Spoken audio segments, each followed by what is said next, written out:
So much, Mr Deputy Speaker. We usually say in this House, on Backbench Business Thursdays, it's a pleasure to speak in this debate. I don't find it a great pleasure to be speaking in this debate once again around the issues of contaminated blood. In my 22 years in this House, no issue has consumed or frustrated the time of my office, the hours that have been put forward in trying to support and represent constituents and the efforts we made to try and ensure that they get justice. This is a modern day tragedy and a health scandal without precedent.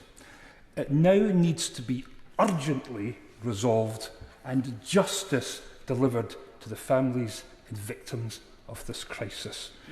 We've now had the two interim reports. We're getting the full report in the autumn, and we're all looking forward to seeing it, and hopefully that will more or less conclude this process, and certainly in getting the payments up and established. But things could and should be done now. We know that the compensation scheme could be set up without any further delay, and there is no good reason whatsoever why it can't begin its work this year.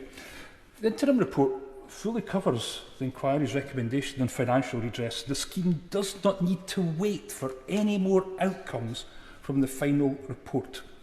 What this process needs, Mr Deputy Speaker, is leadership. It doesn't need any more prevarication. It doesn't need anybody to tell us that progress has been made. It needs progress and it needs conclusion. The publication of the second interim report served a clear purpose: to prevent or at least minimise any potential delays in establishing a compensation scheme that would bring financial justice to the victims who have been denied it for decades. Now, we've heard that the government has started to make some of the compensation payments, but these payments are only covering a third of the families of those infected with HIV. It is shocking that the scheme is only available to those directly impacted and affected and their widows or widowers, not the families, excluding thousands of victims, including those who have lost parents and children. And while this prevarication goes on, people are dying. They are dying weekly. 9 more have died in Scotland since the closing oral submission on behalf of the Scottish infected and affected core participants. That now takes the total number of those died in Scotland since the inquiry was established to 113 since the inquiry was established.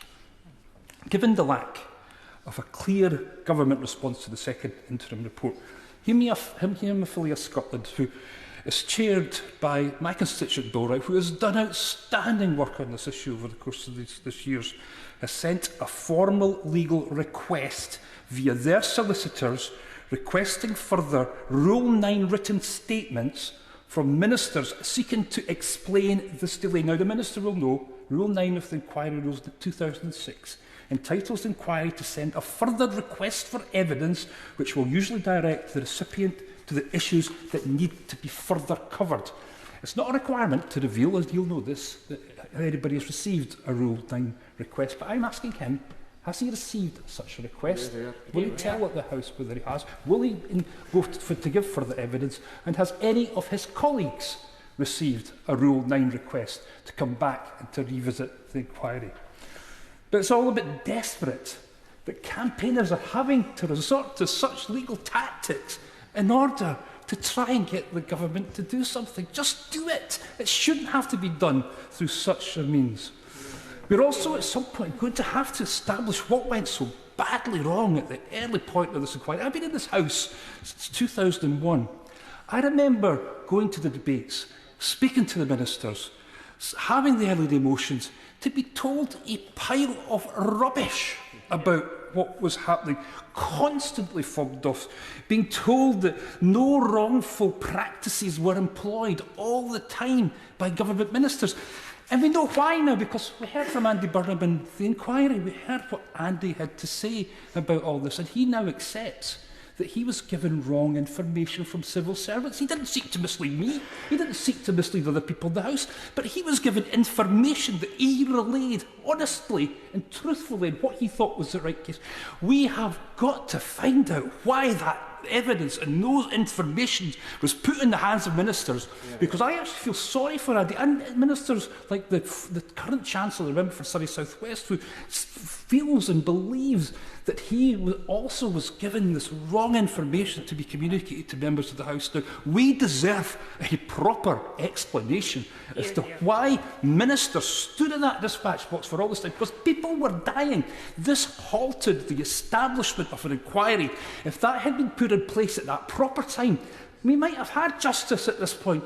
But what has to end, and it's still ongoing, is this lack of transparency, this failure to deal properly and appropriately with the survivors, with the victims, with the campaigning organisation. It is still a feature, unfortunately, of how we go forward. That now has to end. Make the payments, include all the families in all this, end this culture of secrecy, and make sure this is as transparent as possible. And please, please bring justice to the victims.